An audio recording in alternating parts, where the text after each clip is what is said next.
Welkom bij het programma Gewest Friesland. Wat reportages zijn die in het verliezen maken binnen in het landelijke programma van Gewest op Gewest. En die in Friesland maken binnen. Die ben meestal maken terug Johan van der Zee. Johan van der Zee is toen in 1968 de grote man van Friesland bij van de Gewest tot Gewest. We houden het verleden week even over de cultuur gaan. Nog even terug. Fries Festival. Wat zei het Fries Festival?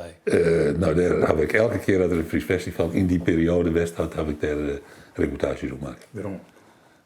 Ja, dat vond ik zo bijzonder. Ja, er gebeurden bijzondere dingen. Daar zette men alles bij op. Ik vond altijd dat ik daar een programma maken moest. Ja, oké. Nou, want er gebeuren bijzondere dingen op dat Fries Festival. Dat kan ik me voorstellen. Maar laten we nog maar even naar de tijd van Joert redeneren. Is dit de logische teruggang naar culturele haatzet wat 2018 is? Nee. Daar leeuw ik net zo bot in, hè? Dat hele culturele haatzet. Maar ja, dat mag maar zien. Ja, maar je mag gewoon Fries Festival zien als een bij elkaar zochte alweer eenheden die al een aardig beeld joegen. En dat kwam er ook nog bij, dat is orenrubrieken, kunstrubrieken en zo, die wonen dat net. Die kwamen er net. Waarom, hè? Omdat het in Friesland weer, het weer net in Amsterdam. Nee, maar je kent wel hele mooie beelden met. Zullen we eens even zien? Een reportage uit 1991 die te maken waren. En dan zien we iets Willemsma.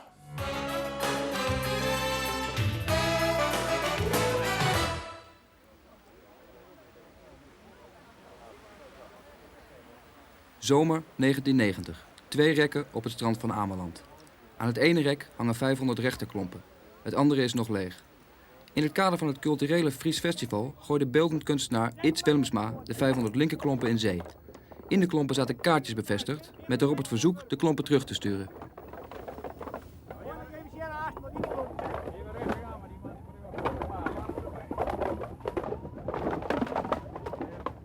De 4 rondkomen ben ik al tevreden. Maar Smit zei we hebben een wetenschapje. Dus hij zei van meer dan 50 en ik zei nog 5.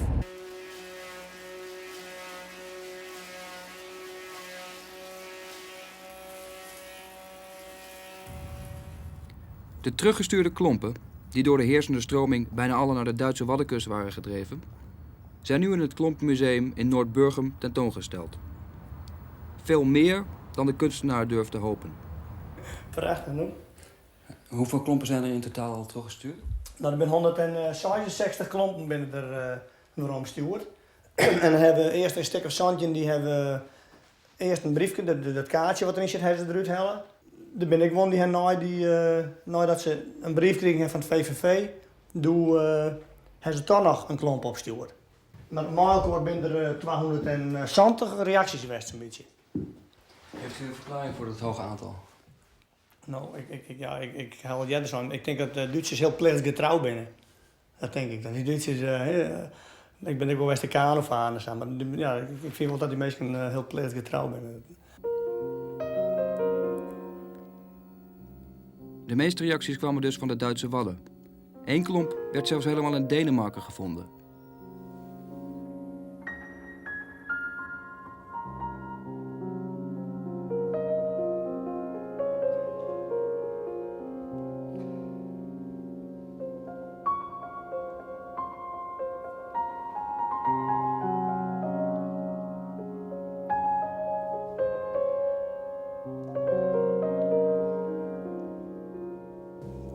Een heel verhaal van zuster M. Hildegard Schulte, Hagerweg 32 in Bonn. Many greetings from Rewex. Dus het had Engels is kerkelijke min als min.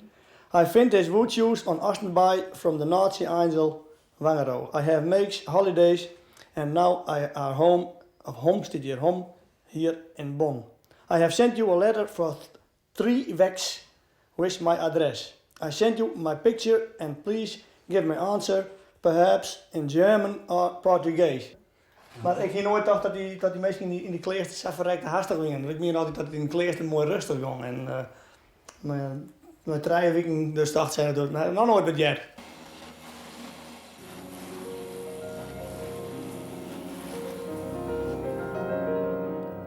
Its Willemsma is nog steeds met klompen bezig. Zijn nieuwe werk is tot en met 2 februari in het Klompenmuseum te zien.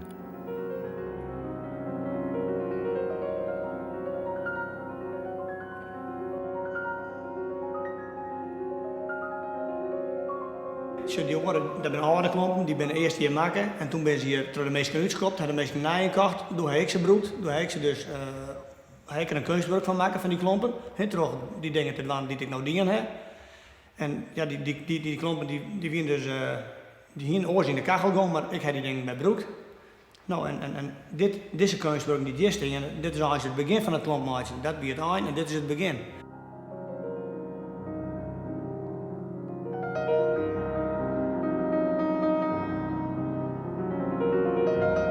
Hij staat dus precies op die eerste val. Dus dit beeld hier tekent het val. Hè? De val. Dus, maar die val wordt 10 keer door die ijzeren platen. En die ijzeren platen die staan precies onder 44 graden. Dus die twee, dit is precies een Heekse hoeken.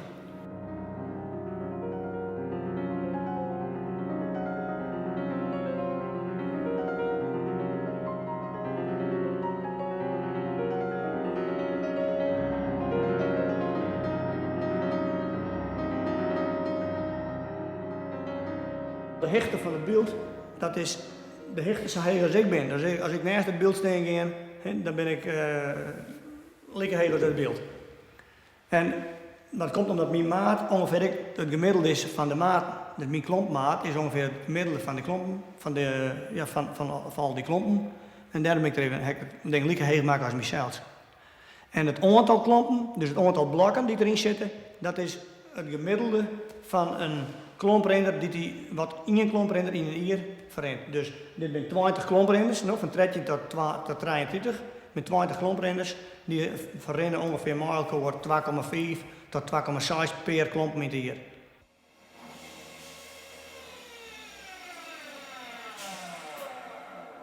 Waar weet hoe lang dat nou wordt, misschien wordt het nou weer. Maar ja, er zijn zoveel mensen die alle onderdeel worden binnen van dit kunstwerk. Al die mensen die binnen als een onderdeel zitten van. Die hebben al steward en die post en die brieven en die verpakkingen en al dat spul. Dus ja, ik weet niet, dat kennen we ons getrokken.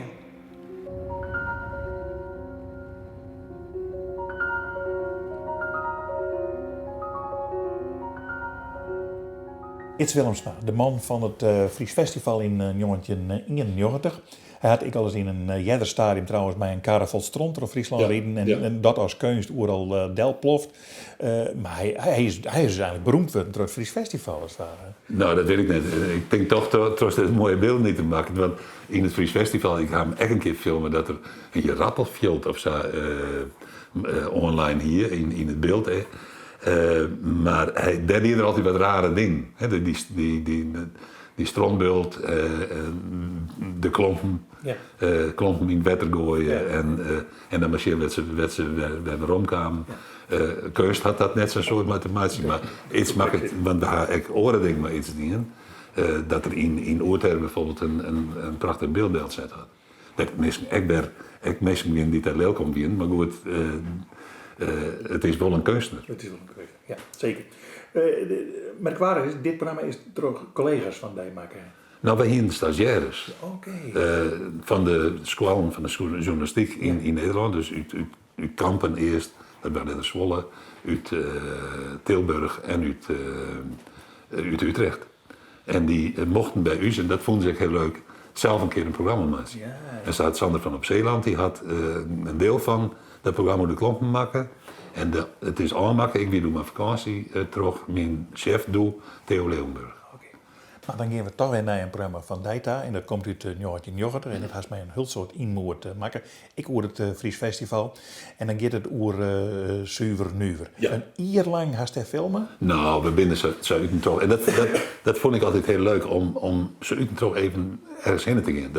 Dat is het ontsteens eerst. En dat koer, omdat ja, je keert toch elke 2 weken een filmploeg en in Friesland bij de afstand net zo groot, dus dan gaan we daar even heen.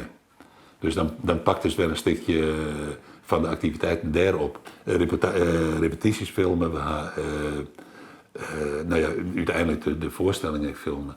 Wat ik nooit vergeten zal is het beeld van de ko die achter de score van Roelof van der Werf doen nog. Trofeer en nou ja, een prachtige voorstelling van Supernuver. Die ik echt al jaren voor de camera had. Hoe heette die voorstelling?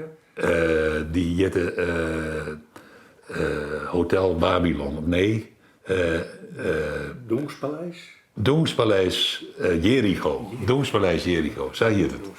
Hotel Babylon, hoe kom ik daar nog? Nee, nou het leidt in de buurt. Ja. Dus, maar wij gaan naar Warkum in een jongetje, een programma over Supernuver.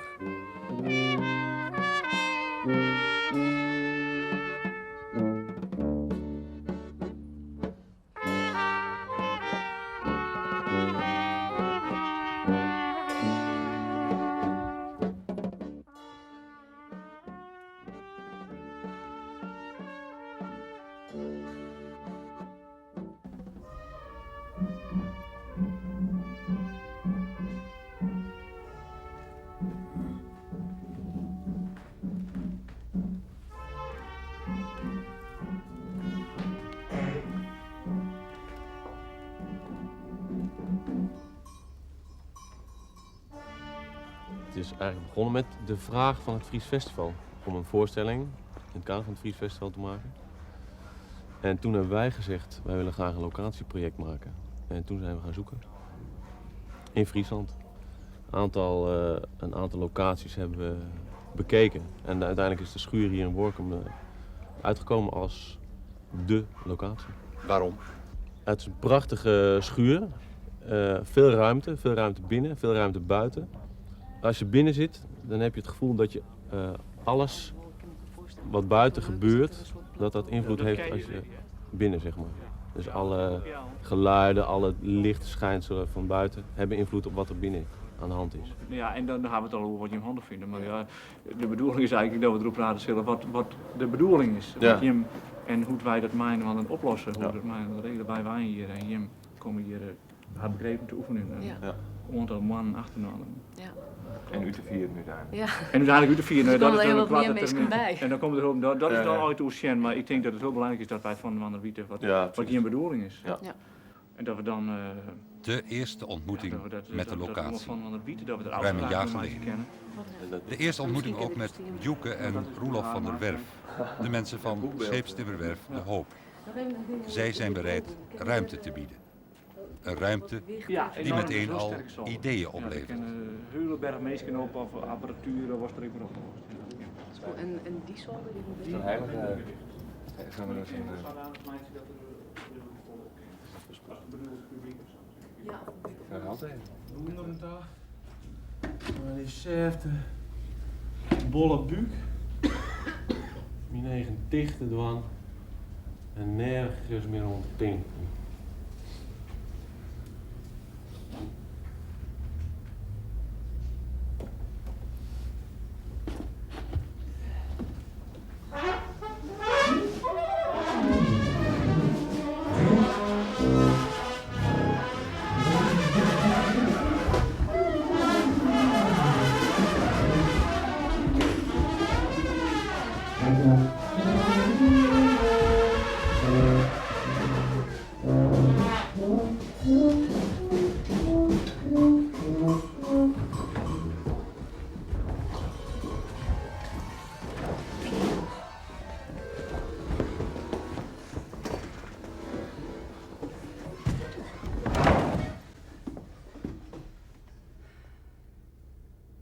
Nou, toen deze locatie bekend was, ja, dan ga je hier rondlopen en dan ga je kijken.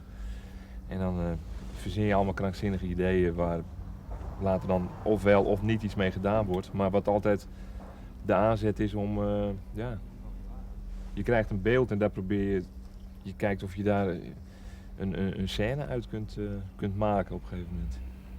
maar je gaat fantaseren. Ja. Zodra je gaat zitten, ga je fantaseren. Maar zeker omdat je de locatie hebt. Alles wat je, want we hebben natuurlijk van tevoren heel veel gelezen en bekeken. Maar je hebt toch elke keer dat beeld voor je dat je in die schuur zit. Dus daar ben je wel de hele tijd mee bezig.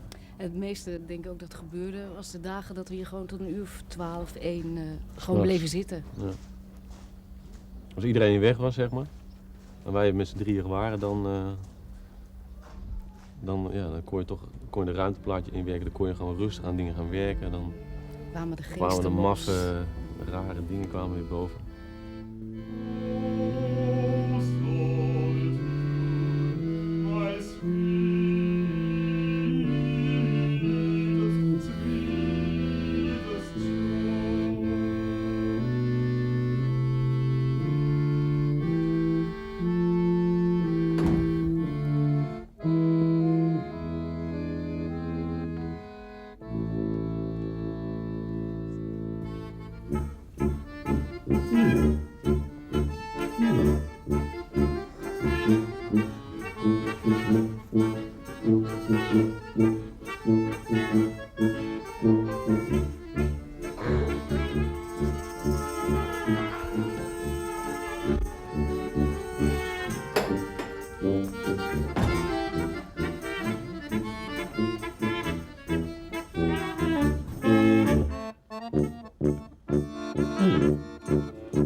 Toen ik hier net kwam in 1976 inspireerde mij die ruimte ook al.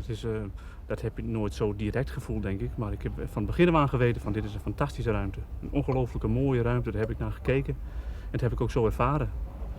En ik kan me heel goed voorstellen dat andere mensen in wat voor richting ze ook zitten. Of het nou theatermensen zijn, of het zakenmensen, of maakt helemaal niks uit. Die zullen dit een mooie ruimte vinden. En die kunnen daar dan ook van alles mee doen? Wanneer ze dat in hun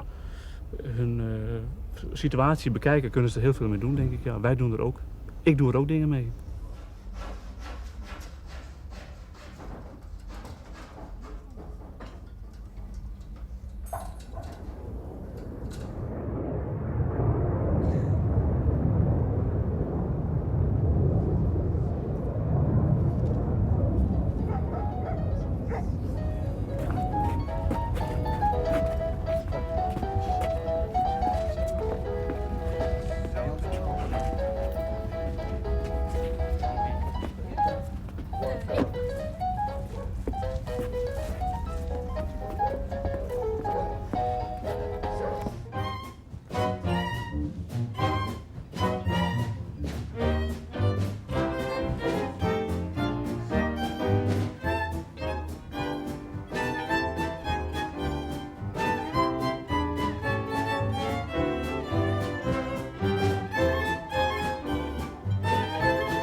Er gebeuren vreemde dingen. Ja, dat zou ik kunnen zeggen. Maar kijk, voor ons is het wel zo, wij zien het iedere dag ontwikkelt het zich. Dus iedere dag zien wij een klein stukje gebeuren en dan wen je daar snel aan. Ik denk dat het wel zo is dat mensen die hier in één keer mee geconfronteerd worden, dat het heel spannend is, een hele grote belevenis is, ja. Dat er heel veel dingen gebeuren. Vindt men het vreemd, nuver? Ik heb wel de indruk dat het wel wennen is, ja. Ja, niet dat mensen mij daar nou echt op aanspreken, maar mijn indruk is wel dat het is niet alledaags wat hier gebeurt. Dank je, dank je, dank je, dank je wel. Dank je wel, dank je, dank je, dank je wel. Dank je wel, dank je, dank je, dank je wel. Bedankt, dank je, dank je, dank je wel. Wilhelmus. Popke nadas. Oh, jek.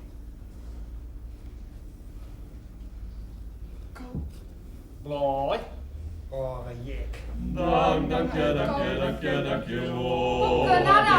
Dank, dank je, dank je, dank je wel. Bedankt, dank je, dank je, dank je wel. Dank je wel. Dank je wel.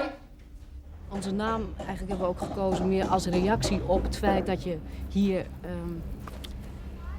zo vaak dingen hebt horen gekregen van dat je niet zo nuver moest doen of dat je niet zo moest aanstellen of dat dingen meer een benauwdheid uit te drukken dan dat het iets is van kom, laten wij eens... Nuver gaan doen. Ja. Dat doen wij eigenlijk ook helemaal niet. Dat vinden wij zelf niet.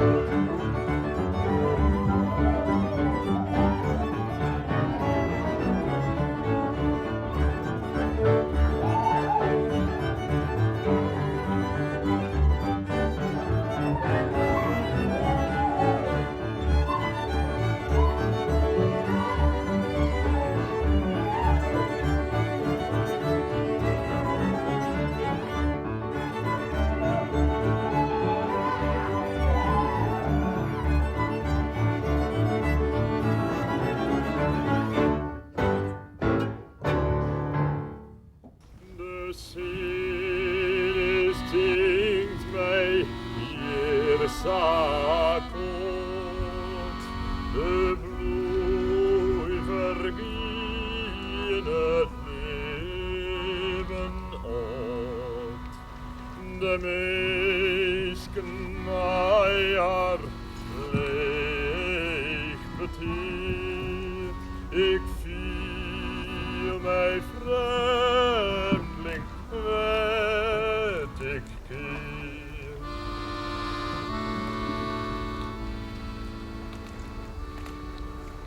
En daar zie je het, ik Johan Bok weer aan de piano, kon je hem zien in die reportage. Maar waar zie je het publiek nog? Want dat heb ik net zien. Nee, dat is raar. Dat, ja, dat publiek. Dat weer publiek. Ja. Dat wil zeggen, nee, ik denk dat wij de generale repetitie filmen. Ja. En dat er daarom geen publiek weer. Dat is vast zo, want wij moesten meer licht hebben als dat er bij de voorstelling weer. Dus wij hadden de generale repetitiefilm. Oh, ja. En dat is juist niet het publiek. Nee, dat is publiek. Maar dan krijg ik geen applaus en zo. Nee, dat klopt. Ja.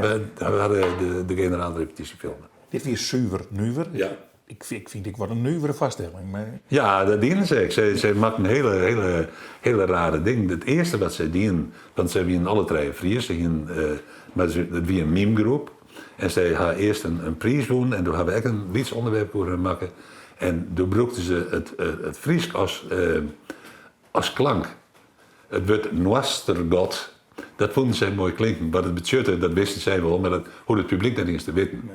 En daar gingen ze het heel bot over Noastergod en dat soort woorden. Ja, ja. Maar Roelof vond dit prachtig. Roelof die vond het geweldig.